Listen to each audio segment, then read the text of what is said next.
Can Azərbaycan. Salam, hər vaxtınız xeyir olsun əziz dinləyicilər, əziz izləyicilər. İctimai radio qulaq asırsınız. Can Azərbaycan verilişi başladı. Aparıcınız mənəm Pərvanə Nadir qızı. Rəssamlarla həmsöhbət olmağın xüsusi bir məsuliyyəti var və eyni zamanda hər rəssam, hər bir rəsm əsəri ayrılıqda bir dünyadır. Mənə elə gəlir ki, rəssamlarla həmsöhbət olanda insan özü də nələrsə öyrənir. Çünki hər bir rəssamın öz dünya görüşü var, həyata baxışı var, arzuları var, gələcəklə olan mübarizəsi var və bizim dəyərli rəssamımız Vüqar Əli də belə rəssamlardandır.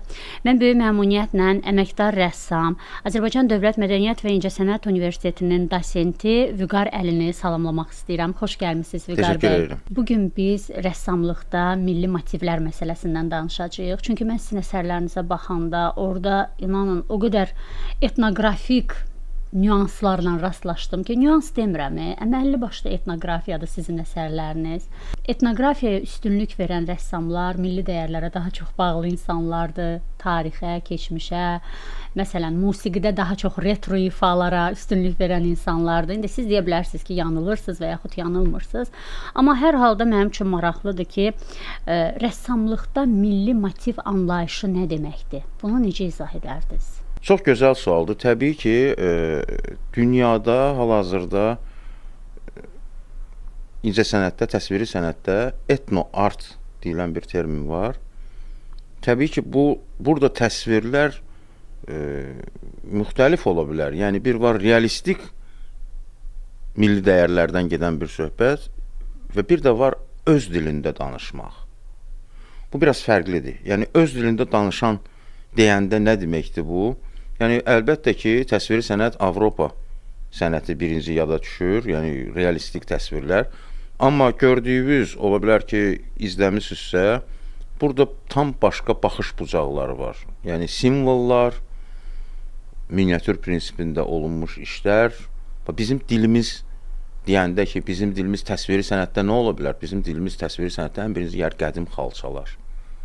Yəni, xalça simvolikaları, xalça kompozisiyalarında olan simvollar. Xalçalar özü bir mesajdır. Təsvirlər, orada olunan hər hansı stilizə olunmuş formalar mesajdır.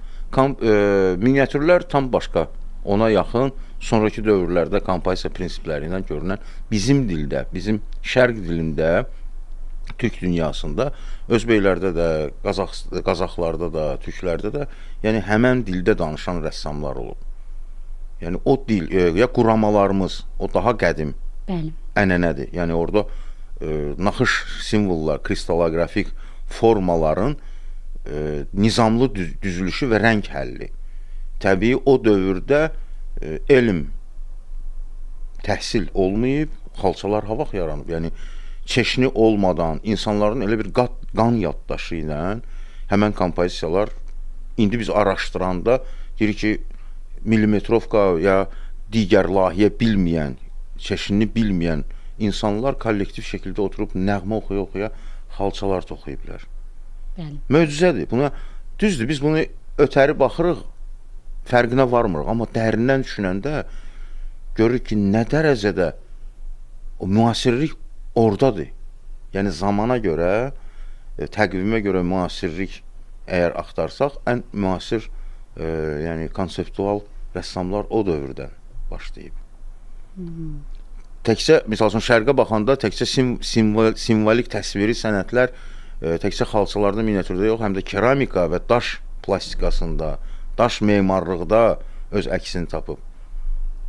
Dəzgah rəngkarlığı Avropa sənətindən gəlmə, orada təsvirin olduğu kimi çəkilməsi, baxış bucaqları, amma şərq dili elə bir zəngin dildir ki, orada baxış bucaqları, adi miniatürləri götürəndə orada perspektiv anlayış yoxdur, orada baxış bucaqları zəngindir.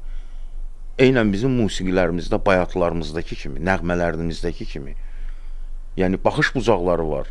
Ən müasir, mən deyərdim ki, müzərrəz sənət elə kökü oradan gəlir, qaynaqları oradan gəlir. Sadəcə onu araşdırıb, onu öz dilimizdə, öz kökümüzdə danışmaq bir rəssam kimi, hətta gənclik illərindən məni özünə cəlb elədi. Təbii bir rəssamlığa başlayan bir insan kimi biz naturanı öyrənirik, dərnəyə gedirik, təsvirin qanunlarını öyrənirik, perspektiv anlayış nədir, işıq nədir, kölgə nədir. Amma bir insan kimi bir sənətin üzərində işləyəndə, zənginləşəndə təbii ki, onun ətrafında olan müəllimlərin ona böyük təsiri olur. Və bayaqki sual ki, nədən etnoqrafik, etnoartla məşğul olmağıma mənim tələbəlik illərimdə, hətta Dompenerə gedən vaxtında mənim rastıma çıxan o zəngin bilikli müəllimlər, nə gözəl ki, bəxtimizdən bizim o dövrdə olan tələbələrlə, ətrafında olan həmkarlarım da belə. Yəni, o müəllimlərlə tanış oldu, yəni bizim qismətimiz oldu. Onlar bizə o təkanı verdilər. Onlar hələ rejim Sovet dövrünün olan bir təhsil sistemi çərçivəsində biz o çərçivədən də kənar dərsdən əlavə öz etnoqrafiyamızı öyrənməyə başladıq. Miniatür dili nədir, daş plastikası nədir, memarlıqda hansı sahələr olub, hətta bütün Avropa və Şərq mədəniyyətləri bu dərsdən əlavə olan, deyərdim ki, istəkdən yaranan məşğələlərdir. Nəsillər arası fərq, nəsillər arası mübahisə bütün dövrlərdə olub. Təbii ki. Məsələn, sizin valideynləriniz ola bilər ki, muğama daha çox qulaq asıblar. Siz isə Bakının caz mühitində böyümüsünüz. Sonraki gələn nəsil repi daha çox sevə bilər. Bəli. Mən bunu musiqi üzərindən istəyirəm deyim, amma bu rəssamlıqda necədir? Məsələn, siz özünüz də pedaqoqsuz.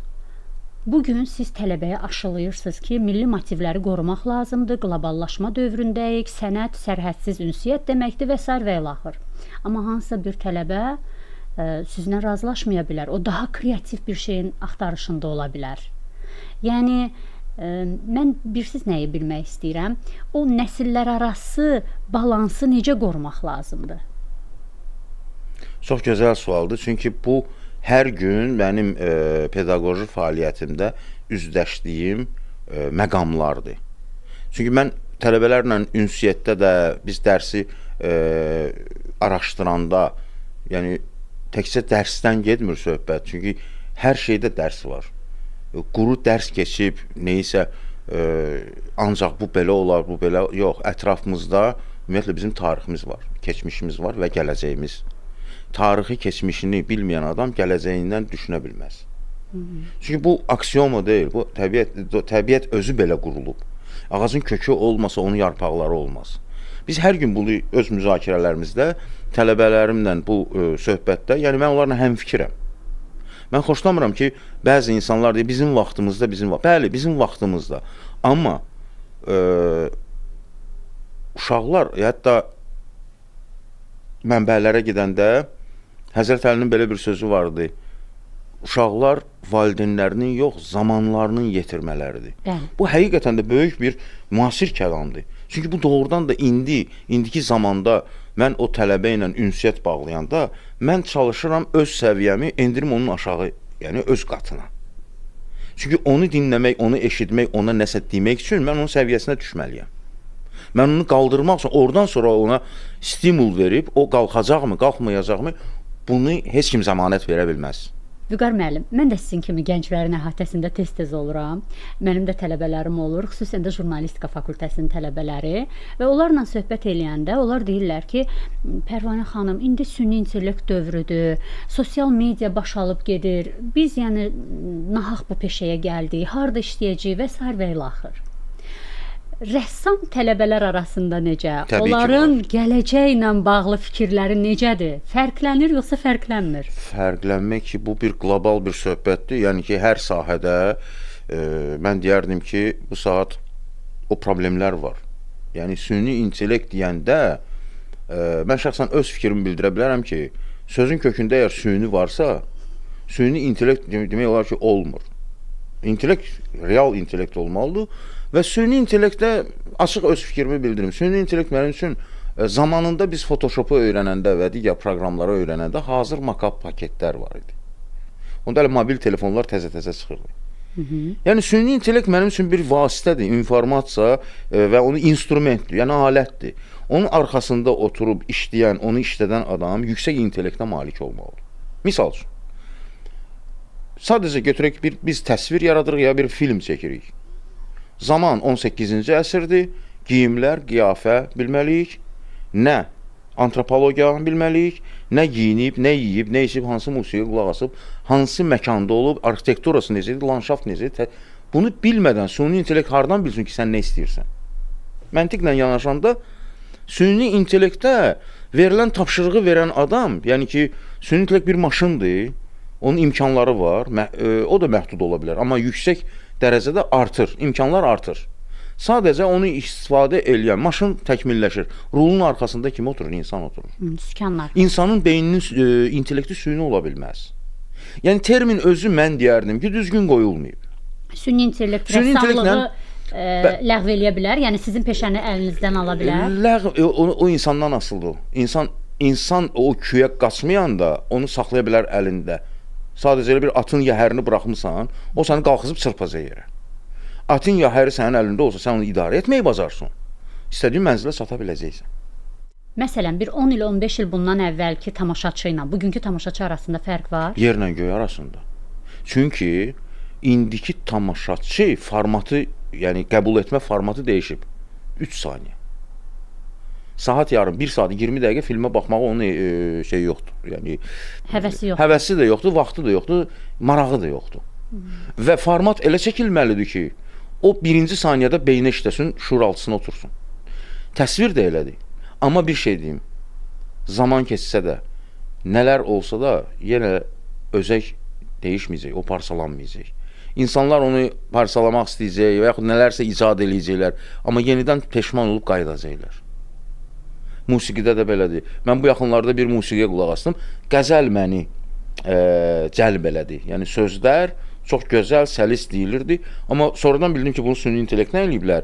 Onun heç oxuyan insanda deyil, amma gözəl kiminsə səsidir, avazla qəzəli. Musiqi süni intellekt, yəni konkret bəstəkar yoxdur. Həzindir, yadda qalır, xoşuma gəldi, onu skrində elədim, saxladım da. Amma eləyirdim, yadıma, yəni mən bir musiqiyə qulaq asan kimi, bir dəfə yetər ki, qulaq asım, ən caz improvizasiyası olsun, ya klassik əsər olsun da, ən qəliz əsərlər, Qarayev, Stravinski. Qulaq asıb qutarandan sonra beynində ikinci dəfə pavtor gedir bu. Yəni yaddaşımda musiqini yadımda, not bilmədən qalır yadımda. Mən onu işləyəndə heç əlimin altında radio və yaxud YouTube olmasa belə, telefonu qorxmasam belə, beynimdə musiqi gedə-gedə işləyirəm. İstəyir Qarayev, amma o ab-ı havaya baxır da, əhval-ruhiyyəyə baxır ki, elə vaxt olub caz beynimdə gedir, Vaqif Mustafazadənin ən qəliz əsəri improvizasiyasına qədər sözsüz nəğmə yox, improvizasiyalar. Məsələn, onun 76 əsəri var. Yəni 76 əsərin adıdır. Orada ən məşhur əsərlərindən biridir. Orada olan perixodlar, yəni ki, keçidlər və caz muğamın ilk dəfə Bayat Şirazın orada istifadə olunması 76 əsərində olub. O mənim əzbər yadımdadır. Hər vaxt, günün hər anında mən onu yadıma sala bilərəm.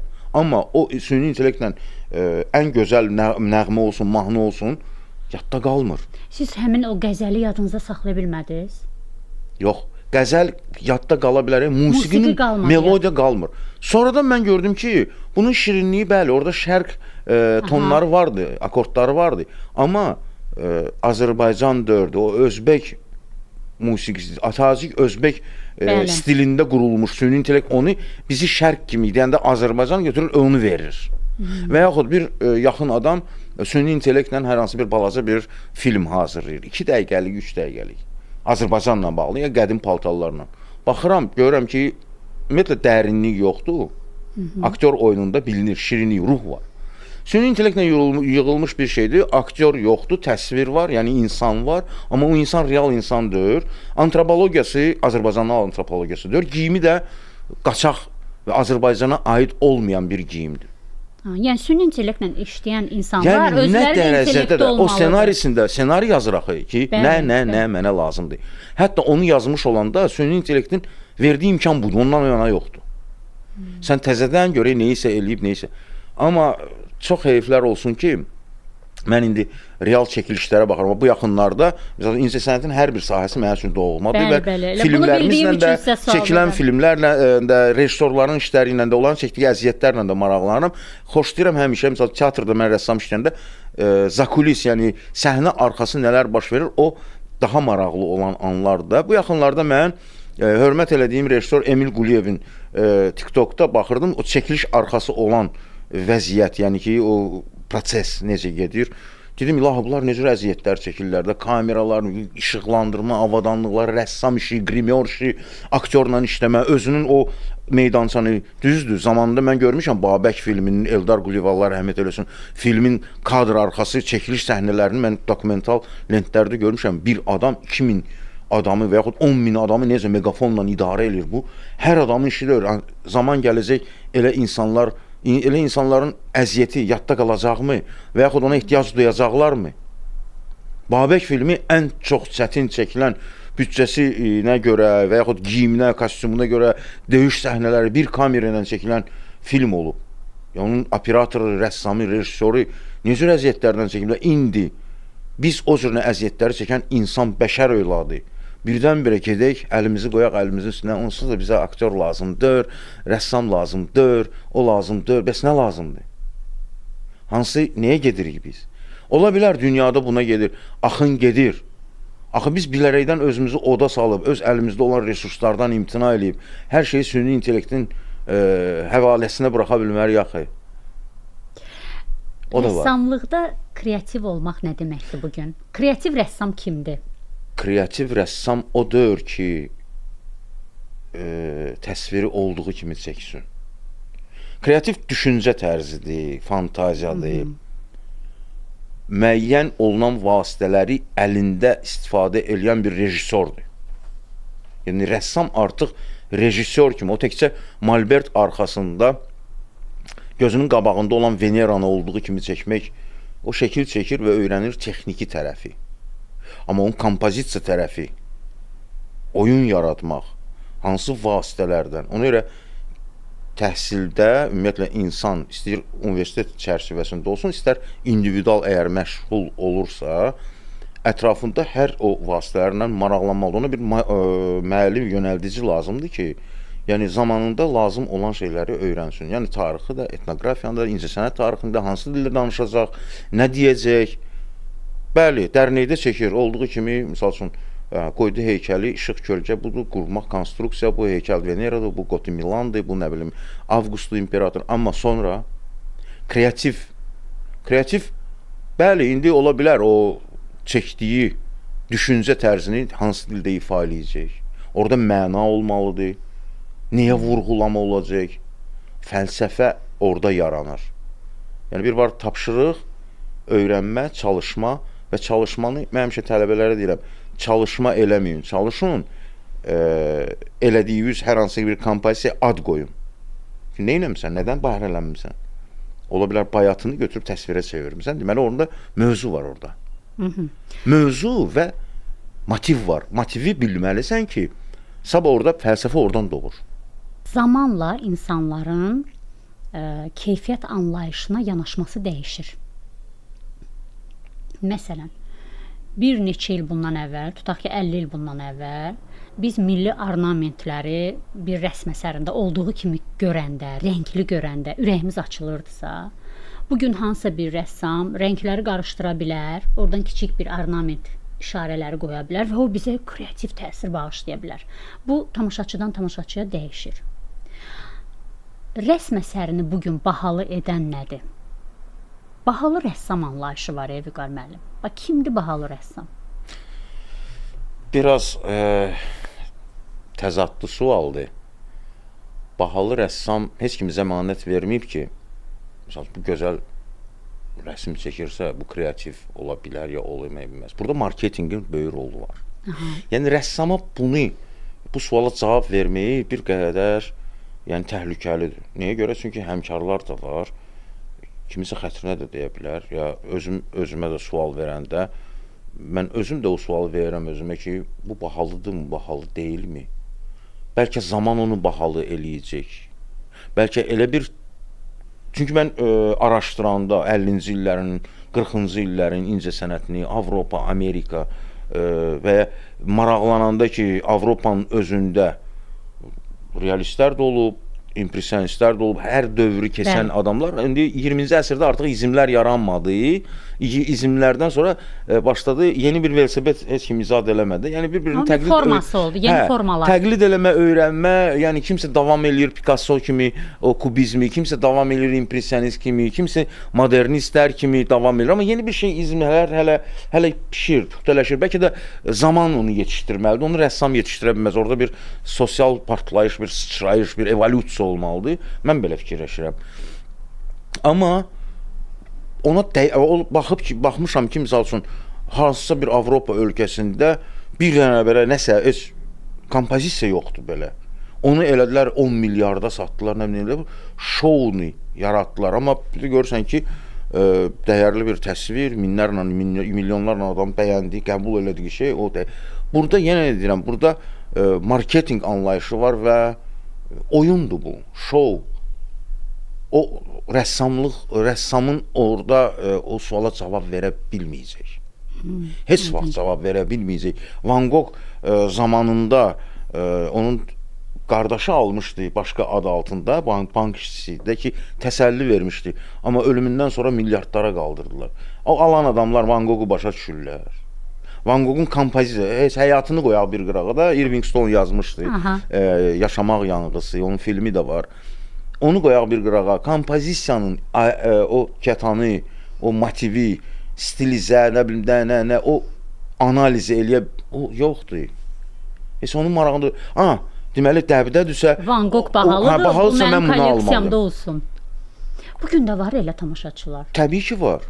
Təbii ki var və o rəssamın günahıdır. Yəni, məsələn, elə bir tamaşaçı ilə üzləşmisiniz, gəlib ki, mən Vüqar Əlinin əsərini mütləq almalıyam, hamı tərifləyir ki, Vüqar Əli gözəl rəssamdır, peşəkar rəssamdır, mənim kolleksiyamda olsun və hansı qiymət deyirsinizsə, o sizə verir. Onda nə hiss keçirirsiniz? Bax, bilirsiniz nə demək istəyirəm Vüqar müəllim? Bir insanın yaratdığı əsər ona övladı qədər əzizdir, doğmadır. Mən belə düşünürəm. Bəli. Yəni, siz o əsəri kiməsə əmanət verirsiniz. Nə olsun ki, onun maddi qarşılığı var. Amma orada mənəvi məsələlər var. Tamaşaçılar müxtəlifdir. Misal üçün, tamaşaçı var ki, insanların bioenergetik sahələri var da. İnsanla ünsiyyət artıq birinci salamda və yaxud ünsiyyət eləmədən onun zahiri görünüşündə baxırsan ki, görürsən, o adamla söhbət eləməyinə dəyər. Və yaxud birinci kəlmədən elə bir söz işlədir və elə bir maraq dairəsini cəlb edir ki, deyirsən, bu insana hədiyyə eləmək də böyük şeydir. Yəni, bu dəyər o insana.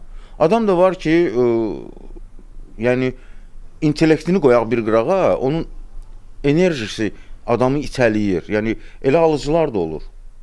Elə alıcılar da olur, bilir, gəlib. Amma görürsən ki, o sənətlə heç maraqlanmır. Təbii, bayaqları ifadə işlədir, hər bir rəssamın yaratdığı kiçik bir cızmaqara belə ona əzizdir. Bəli. Cızmaqaralar daha çox əzizdir yaralan rəsmlərdən. Nəyə görə? O cızmaqarandan yüzlərlə başqa şeylər də eləmək olar. Amma rəsmi bir dəfə eləyirsən, ya iki dəfə ola bilər, müəllif təkrarı ola bilər, istəkdən yaranır. Yəni, rəssam bir işi onsuz da bir dəfə eləyir. İkinci dəfə onu təkrar eləmək istəsə belə, o yeni bir başqa bir şeydir, onun variantı çıxır. O da müəllif işidir.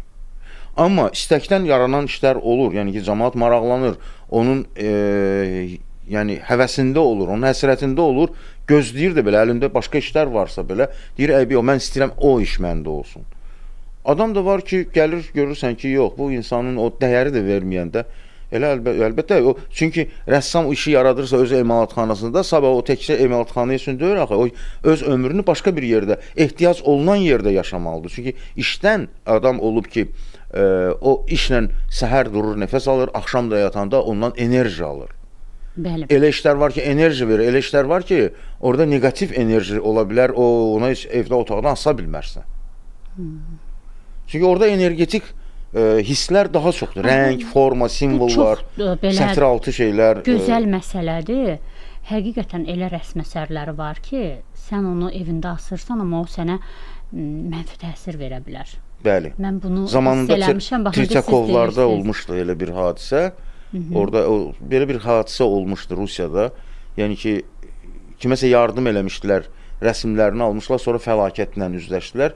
Nəyə görə? Çünki o rəssamın özündə elə bir bədbəxt hadisə vaxtı işləmişdi ki, oradan həmən enerji, misal o alan adamlara təsir eləmək. O rəsmlərin, ümumiyyətlə, əşyaların bioenergetik sahələri var. Yəni rəsm məsələlərində daha çox orada kodlaşdırılmış ideyalar, fikirlər, insanlara ötürülən misal üçün mən bir neçə il bundan qabaq neçə dəfə dönə-dönə olmuşam Türkiyədə simpoziumlarda. Orada bir kolleksiyası, rəsm kolleksiyası, sənətə pul, para buraxan bir insan, zəngin bir insan idi.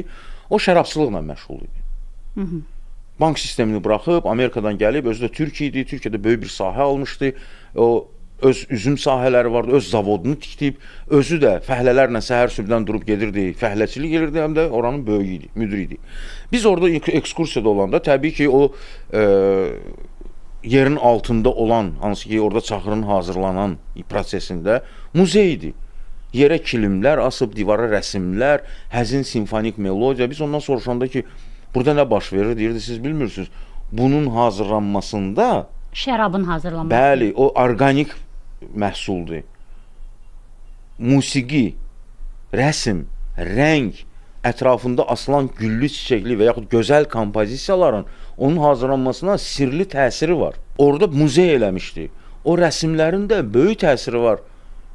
Orqanik vəziyyətlərdə olan o insanamı, neysə hazırlanmasına böyük onun enerjisi var, təsiri var. Vüqar, mən bir şey soruşmaq istəyirəm sizdən. Siz bir neçə dəfə emalatxana dəyişmisiniz, eşitdiyimə görə. Eyvanınız emalatxananız olur. O tələbəlik illərindən sonra, yəni tələbəlik illərində də, illərdən sonra da bir müddət oldu ki, mən sənətlə məşğul ola bilmədim, reklam sahəsi ilə məşğul oldum, müxtəlif, yəni ki, çalışırdım sənətdən uzaqlaşmayayım. Çünki mənə doğma olan bir nəfəs aldığım bir həyat tərzinə çevrildi. Bəli, evdə mən balaca bir kiçik eyvanda özümü məcbur edirdim ki, yəni durmadan, yəni istədiyim işləri eləmək, kiçik də olsa. Sonra mən nəyə görə deyirəm? Hal-hazırda səhv etmirəmsə, Azərbaycan Dövlət Mədəniyyət və İncəsənət Universitetində bir sinif otağıdır sizin iş otağınızdır. Həm tələbələri hazırlayırsınız, həm də belə deyim də emalatxananızdır. Mənim günüm orada keçir. Bəli, mən nəyə görə bunu deyirəm? O məkanı ki, tez-tez dəyişirsiniz. Məsələn, elə rəssam var ki, 50 ildir eyni emalatxanada işləyir. Məkanı ki, dəyişirsiniz. Bu sizin əsərlərinizin əhval-ruhiyyəsinə təsir eləyir, yoxsa necə? Mən qoymuram təsir eləsin. Biz nə üçün? Qəribə bir, yəni o tələbəlik illərindən yarandı.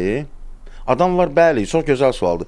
Adamlar qapanır, bir yerdən bir məkanını dəyişmək istəmir. Oturaq həyat tərzinə çevirir də orada. Mən ümumiyyətlə, yaxın adamlar da həmişə məni zarafata çevirirlər ki, sən onsuz da Şah Sarayına da girsin, oranı da emalatxana eləyəcəksən. Ora o gözlə baxıram. Ən belə, amma çox maraqlı şeydir ki, içəri girəndə görürsən ki, elə bəzəkli yer var ki, orada heç nə eləmək olmaz, mümkündür, oradan getməlisən. Elə yer də var ki, burada ancaq elə burada sənətlə məşğul olmaq.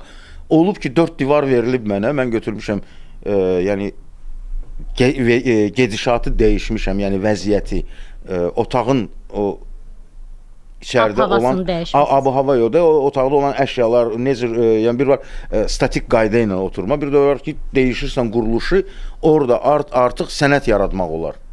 Yəni mənim üçün fərq eləmir. Enerjisini hiss elədiyim yerdə və artıq mən oranın məkan studiya çevirmək mənim üçün 2-2-dir. Sizin çox gözəl müəllimləriniz olub. Belə deyim, məşhur bir qrupda təhsil almısınız. Çünki mən sizin tələbə yoldaşlarınızı tanıyıram. Onların demək olar ki, əksəriyyəti tanınmış rəssamlardır. Mirazər müəllim, sonra Pəri Miniatür. Səhv etmirəmsə, siz həmin belə deyək də qrupda olmusunuz. Bir dövrün yetirmələrisiz. Zöhrab müəllim də hətta sizin deyəsən tələbə yoldaşınız olub. Bilmirəm neçənci Polad Məmmədov sizin qrup yoldaşınız olub. Mən bilmirəm o neçənci qrup olub. 501-ci qrup olub, 305-ci qrup olub. Amma mən bilirsiniz nəyi sizdən öyrənmək istəyirəm. Hər biriniz çox fərqlisiniz. Çox qəribədir ki, mən o qrupdan olan, yəni rəssamların demək olar ki, bir neçəsindən həmsöhbət olmuşam. Sizin tələbə yoldaşlarınız bu studiyada olublar. Və mən onlar arasında bir ruhi bağlılıq görmüşəm, hiss eləmişəm. Amma sizdə fərqli nə var, Vüqar müəllim? Siz rəssamlıqdan caza necə gedib çıxmısınız? Maraqlı sualdır. Bilirsiniz, bəyaları dostlarımın adını çəkdiniz. Poladın, Pərinin, Mirazər müəllimin, Zöhrab müəllimin. Neçənci qrup, yəni ki, o düz gəlmir, nəyə görə düz gəlmir? Adətən universitetlərdə elə deyirlər. Mirazər müəllimlə, Polad müəllimlə Dom Pionerdən tanışıq. 82-ci ildə, 83-cü ildə. Dərnəkdən tanışıq. Dərnəkdən. Qaqarin adına Mərkəzi Pionerlər evində bizim müəllimimiz məşhur Məsmə Pəncəliyevna Ağayeva mənim atamın da müəllimi olub. Hətta zamanında 40-cı 50-ci illərdə qismət oldu ki, biz onun tələbələri olduq. Yəni pokolenlər var, nəsillər var da. Bizim nəsildə o pedaqogikası güclü idi. Yəni bu pedaqogikadan böyük şey yəni gəlir, o təsir. Bayaq sual dedi ki, nədən olur müxtəliflik, amma hərəsi individual. Müəllim, güclü müəllim həmişə qrupda olan uşaqları bir qəlibə salmır. Onların hər birinə individual yanaşır. Orada olan istedadı kəşf eləyib ona doğru yönəldir. O adları çəkilən dostlarım Poladdır, Azərdir, intellektual olaraq biz musiqiyə də marağımız olub. Azərbaycan filmlərinə də, tamaşalara da, idmana da, etnoqrafiyaya, sonra deyərdim xalça sənətinə, miniatür sənətinə. Baxmayaraq ki, bizim fakültəmiz misal üçün hansı adla gedirdisə, dekorativ tətbiqi sənət, biz etnoqrafiyanı da və ətrafımızda baş verən tamaşa, kino, klassika, Avropa sənəti, Fellini, hər bir sahəni öyrənirdik. O elə bir renesans dövrü idi ki, buna təsir edir həm müəllim, rəhmətli bizim müəllimlərimiz Tofiq Rəsulov çox şey verdi bizə zamanında. Dərsdən əlavə. Dərnəyimiz vardı, birliyimiz vardı. Xudu Məmmədov, akademik. Ondan dərs almışsınız. Ondan biz individual kainat gənclər qrupu yaratmışdıq. Xudu müəllimin tövsiyəsi ilə. Kristalografiyanın rəssamlıqda, təsviri sənətdə böyük rolu. Orada Siyavuş Dadaşov bizə mühazirələr keçirdi, tapşırıqlar verirdi. Sonra elə oldu ki, 80-cı illərin orada 88-ci ildə Xudu müəllimi biz itirdik. Dünyasını dəyişdi. Amma ideyanı davam elədik 90-lara qədər, 92-yə qədər. Ondan sonra müəyyən sosial səbəblərə görə, problemlərə görə, yəni qrup dağıldı. 30-a uşaqlar var idi. Dünyanın indi artıq müxtəlif ölkələrində onlar rəssam kimi fəaliyyət göstərirlər.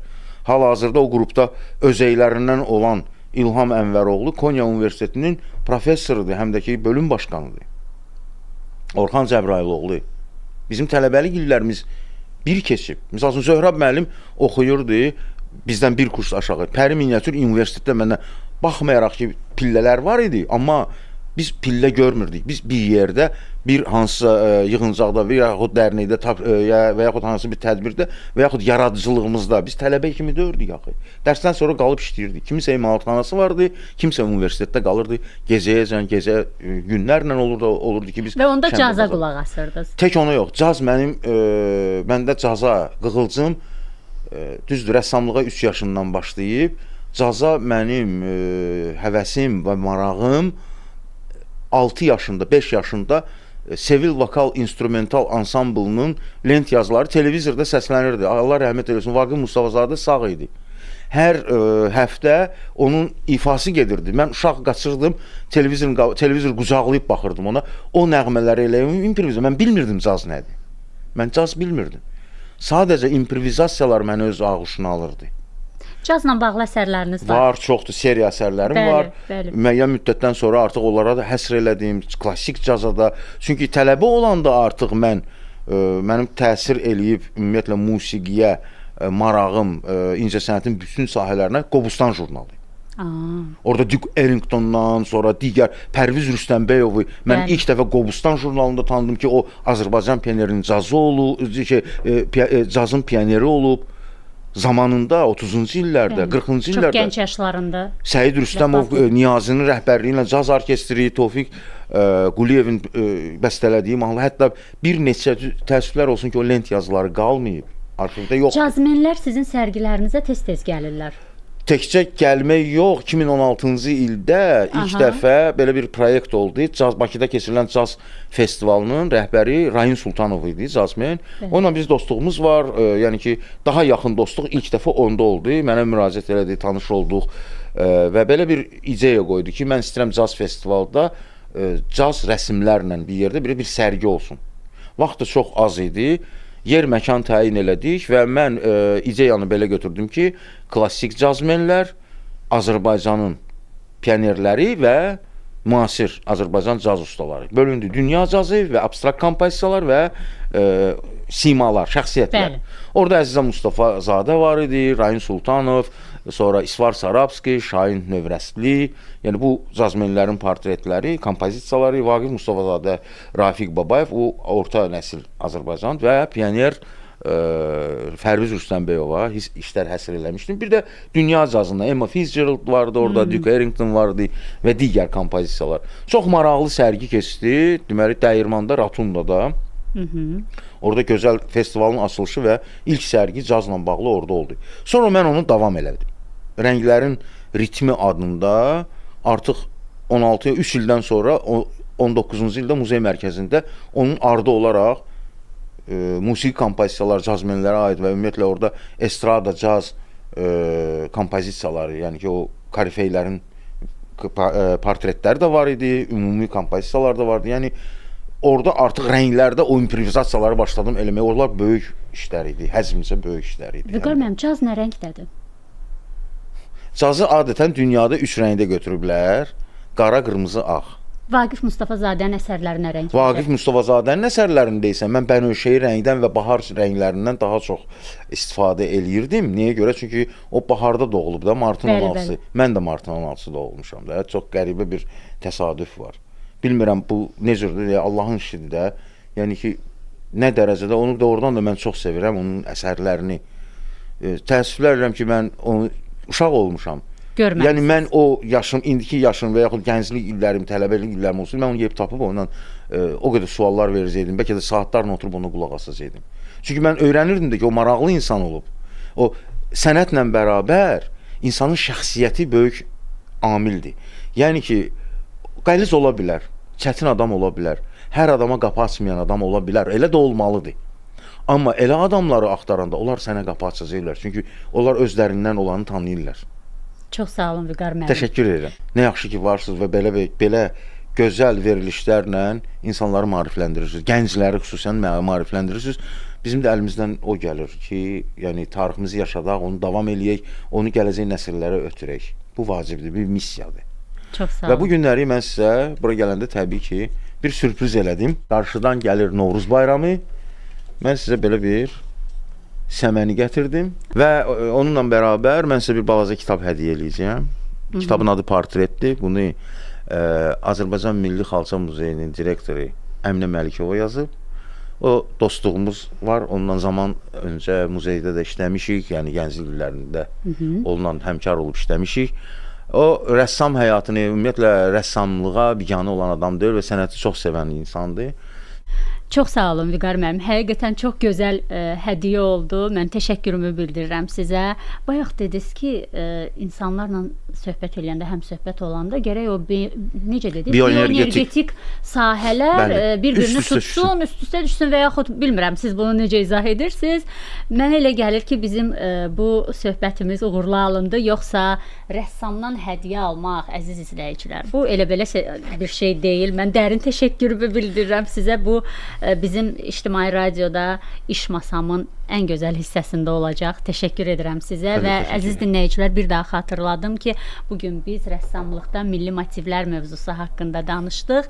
Qonağımız Azərbaycan Dövlət Mədəniyyət və İncəsənət Universitetinin müəllimi, dosenti, əməkdar rəssam Vüqar Əli oldu. Aparıcınız mən idim, Pərvanə Nadir qızı. Sağ olun, salamat qalın.